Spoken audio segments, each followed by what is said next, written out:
Hello friends, good morning. Welcome সবাইকে আমার চ্যানেলের পক্ষ থেকে। তো তোমরা সবাই কেমন আছো? আশা করছি খুব ভালো আছো। তো আমিও এই যে বাবার বাড়িতে আরও একটা দিন সকাল থেকে শুরু করছি। তো সকালবেলায় এখন চা বানালাম মা মেয়ের জন্যে। তো আমরা দুজন মিলে এখন চা খাবো। আর টুকাই তো দুধ চা খায় না, তো সেই কারণে ওর জন্যে আর আলাদা করে লিকার চা বানালাম না। ওর একটা অভ্যেস আছে যে মামা বাড়িতে এলে অতটা চায়ের বায়না থাকে না, এমনি অন্য কিছু খাবার দিয়ে দিলেই হয়ে যায়। তো চলো এখন আমাদের দুজনের চা ছেঁকে নিচ্ছি। এখানে আমার আসা মানেই কিন্তু কি বলতো, সকালবেলার চাটা কিন্তু আমার দায়িত্বের উপরেই পড়ে যায়, আর কিছু হোক না হোক তো চাটা কিন্তু আমাকেই বানাতে হয়। তো যাই হোক, আমি চাটা উঠে বানিয়ে নিলাম। আর এখন কিন্তু অনেকটাই বেলা হয়ে গিয়েছে, তো আমি অনেকটাই লেট করে উঠেছি। ওঠার পরে বাচ্চারা অবশ্য উঠে গিয়েছে সকাল সকাল, কিন্তু আমি একটু লেট করে উঠেছি। তারপর দেখো এই যে চা আর রুটি নিয়ে বসেছি, আর সামনে জেঠু বসে রয়েছে, তো গল্প করছি আর একটু চা খেয়ে টাইম পাস করছি। তারপর এখানে একটু চাপের ব্যাপার আছে, কি বলতো, আজকে না রান্না করতে হবে। আসলে আজকে চিকেন রান্না হবে, তো সেই কারণে। আর এখানে যেহেতু মানে কি বলবো, আমার বাবার বাড়ি একটু বৈষ্ণব বাড়ি টাইপের, তো সেই কারণে না মানে রান্না বান্না করার একটু ঝামেলা রয়েছে। তো এই রান্নাঘরে রান্না করা যাবে না, তো একটু দূরে ফাঁকে গিয়ে রান্না করতে হবে, সেই কারণে। আর রান্নাটা আমাকেই করতে হবে। তো চলো, কোনো ব্যাপার নয়। মা বাবা যেহেতু নিরামিষ, সেই কারণেই আমাকে কি আর ওই জিনিসটা রান্না করে খাওয়াবে।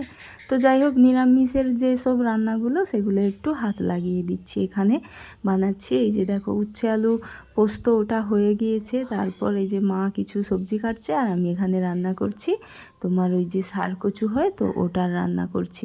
তো পোস্ত বাটা দিয়ে টমেটো দিয়ে আর গরম মশলা দিয়ে যাই হোক করে ও সার কচুগুলোকে তারপর দিয়ে দিলাম।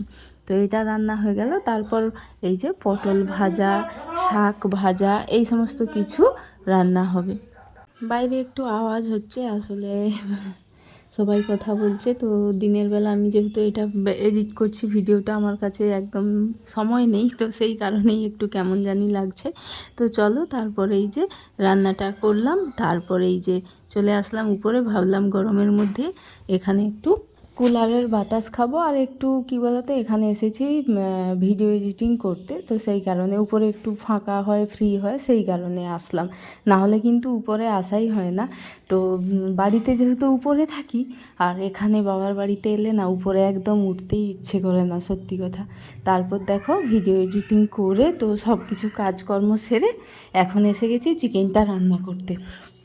তো চিকেনটা রান্না করতে এই যে একটু পাশাপাশি একটু জেঠুদের তো রান্নাঘর রয়েছে, তো ফাঁকে, তো সেই রান্নাঘরে এসেছি, রান্না করছি এখন।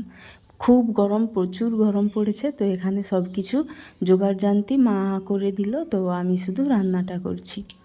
বাবার বাড়িতে জানো তো চিকেন টিকেন খাওয়ার যদি শখ হয় না, এই রান্নারই ঝামেলা থাকে, আর অন্য কিছুই নয়। তো এই মানে একটু দূরত্বে ফাঁকে এসে রান্না করতে হয়, আর আমাকেই রান্নাটা করতে হয় বেশিরভাগ সময়টাই। তো দেখো এই যে মশলাটা আমার জাস্ট কষানো হয়েছে কড়ার মধ্যে। তো আজকে না অনেকটাই চিকেন রয়েছে, সেই কারণে না একটু রান্নাটাও একটু টাইম লাগছে, আর একটু ভালো করেও বানাতে হচ্ছে। দেখো কত মশলা একদম কষানো রেডি হয়ে গিয়েছে। তো এগুলোকে ভাবছি যে এর থেকে আর বড় কড়াই নেই এখানে, তো তার বললাম যে একটা হাঁড়ি রয়েছে, তো সেই হাঁড়িতে করেই মাংসটা রান্না করব। তো এখন এই কড়াতে মশলাটা রেডি করে নিয়েছি, তারপর হাঁড়িতে দিয়ে মানে হান্ডি চিকেন যেটা বলে, তো সেটাই বানাবো।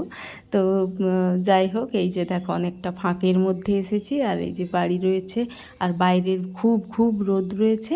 আর এই যে এইখানের রান্নাঘরটায় আমি এখন বসে বসে এই যে দেখো হাঁড়িতে চিকেন দিয়ে দিয়েছি, আর এখন এই যে কষিয়ে কষিয়ে রান্না করব। আর আজকে হচ্ছে বরমশাইও আবার মানে আসবে, যেহেতু চিকেন রান্না হচ্ছে, তো জামাই ষষ্ঠী বলে কথা, জামাই না এলে হয়। তো যাই হোক, ও আসবে, আর ওর একটু আসতে লেট হবে। আর এখন অনেকটাই বেজে গিয়েছে, সবার বাড়িতে প্রায় রান্না বান্না হয়েই গিয়েছে। তো দেখো তারপরে এই যে চিকেন কষা নিয়ে বসে পড়েছি 3 মা মেয়েতে মিলে। আর বাকি চিকেনটা রান্না হচ্ছে এখন। আর এত গরম লাগছে আমার, তো এখানে পাখাতে এসে বসতে আমার একটু শান্তি লাগছে। তো যাই হোক, এই যে বরমশাই এসে গিয়েছে, তারপর খাওয়া দাওয়া সব কিছুই। তো চলো আজকের মতো ভিডিওটা এই পর্যন্ত, আবার দেখা হচ্ছে নেক্সট ব্লগে। টাটা।